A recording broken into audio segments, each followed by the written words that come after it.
Welcome to TDS studios. N friends எல்லாம் சூப்பராக இருப்பீங்கன்னு நினைக்கிறேன். கண்டதை கற்றவன் பண்டிதன் ஆவான் அப்படின்னு ஒன்று இருக்குங்க. அப்படின்னா என்ன அர்த்தம்?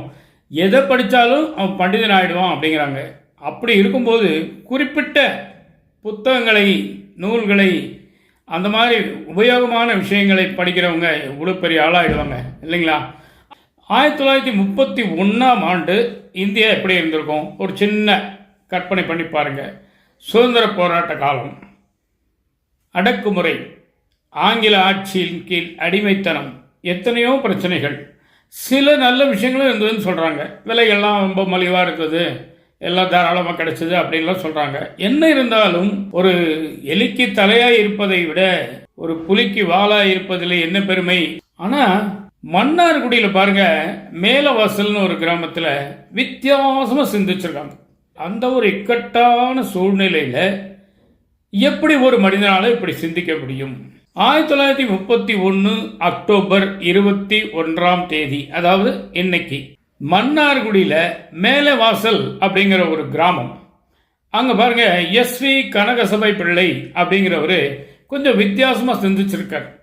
நம்ம நாடு அடிமைப்பட்டிருக்கு, மக்களுக்கு கல்வி அறிவு ரொம்ப குறைவாக இருக்குது, எப்படியாவது நம்ம அந்த கல்வியினுடைய தரத்தை உயர்த்தணும், அவங்கள எல்லாம் அறிவாளி ஆக்கணும் அப்படின்னு ஏதோ ஒரு மனசில் ஒரு முயற்சி பண்ணி நினச்சி டக்குன்னு ஒரு நடமாடும் நூலகத்தை ஆரம்பிக்கிறார். சரி, நடமாடும் நூலகம்னு பெரிய ஒரு லாரியோ இல்லாட்டி ஒரு பெரிய வேனோ கொண்டு வந்து அதில் ரேக்கெல்லாம் வச்சு புக்கெல்லாம் அடுக்கி அதெல்லாம் இல்லை, அதுக்கெல்லாம் வசதியும் இல்லை. சாதாரண மாட்டு வண்டி, ஒரு வில் வண்டி மாதிரி இருக்குது, கூட்டு வண்டின்னு சொல்லுவாங்க பார்த்தீங்களா? அந்த மாதிரி ஒரு கூட்டு வண்டியில் ஒரு மாட்டை பூட்டி புத்தகங்களை நிறைய அடுக்கி ஒவ்வொரு ஊராக போய் கிராமமாக நின்று அந்த லைப்ரரியை மக்களை பயன்படுத்துறதுக்கு வலியுறுத்தியிருக்கார். ஆரம்பத்தில் பெரிய வரவேற்பு இருந்திருக்காது நிச்சயமாக. நாளாக பொறுமையாக அந்த வேலையை தொடர்ந்து செய்யும்போது மக்கள் கொஞ்சம் கொஞ்சமாக வர ஆரம்பித்தாங்க. படிக்கிற ஒரு பழக்கத்தை உண்டாக்குனாங்க. இந்த நூலகத்தை திறந்து வச்சவர் எஸ்.ஆர். ரங்கநாதன் அவர்கள். அப்போது ரங்கநாதன் யார் அப்படின்னா, அவர் நூலகம் சம்பந்தப்பட்ட அந்த துறையில் கொஞ்சம் பாண்டித்யம் பெற்றவர். அதனால் அவரை வச்சு ஓப்பன் பண்ணியிருக்காரு. இதுக்கு என்ன சிறப்புன்னு கேட்டிங்கன்னா, இந்தியாவிலேயே முதல் நடமாடும் நூலகம் இதுதான். இப்போ நூலகங்கள் நிறைய இருக்குது, படிக்கிறதுக்கு தான் ஆளக்கானம். நூலகங்கள் நிறைய இருக்குது. மெட்ராஸில் பார்த்தீங்கன்னா கோட்டூர்புரத்தில் அறிஞர் அண்ணா நூலகம், அதுதான் தமிழ்நாட்டிலே மிகப்பெரிய நூலகம். அதே மாதிரி இந்திய தேசிய நூலகம் இந்தியாவிலேயே மிக பெருசு. அது அன்றைய கல்கத்தாவிலும் இன்றைய கொல்கத்தாவிலும் இருக்கிறது.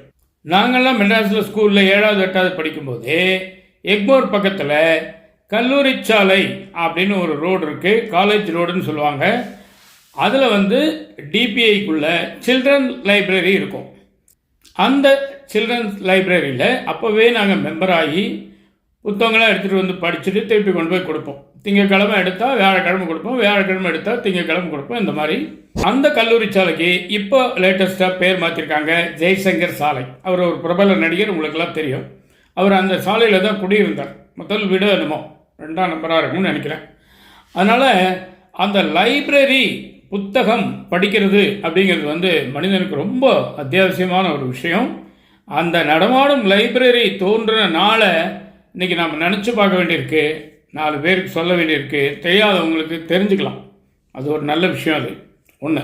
2வது பார்த்திங்கன்னா, படிக்கிறது அப்படிங்கிறது லைப்ரரிக்கு தான் போகணும் அப்படிங்கிற கட்டாயம் இல்லை. சாதாரணமாக 2 ரூபா 3 ரூபா 5 ரூபாய்க்கு ஒரு வறுத்த வேர்க்கடலை, நிலக்கடலை வாங்கி நம்ம சாப்பிட்றோம் பார்த்தீங்களா? பஸ் ஸ்டாண்டில், ரயில்வே ஸ்டேஷனில், ரோட்டில். அந்த பேப்பரில் கூட ஏதாவது ஒரு செய்தி கிடைக்கலாம். அதைத்தான் சொன்னாங்க, கண்டதை கற்றவன் பண்டிதனாவான் அப்படின்னு. ஏன்னா என்னெல்லாம் கிடைக்குதோ அதெல்லாம் படிங்க. எத்தனை வயசுன்னு பார்க்காதீங்க. 70 80 வயசுல எல்லாம் +2 எழுதினவங்க இருக்காங்க, பிஏ படித்தவங்க இருக்காங்க, நிறைய பேர் இருக்காங்க. அந்த படிப்பில் உள்ள ஆர்வம் எது உங்களை காப்பாற்றுதோ இல்லையோ, கல்வி, நீங்கள் கற்ற அந்த கல்வி நிச்சயமாக உங்களை காப்பாற்றும்.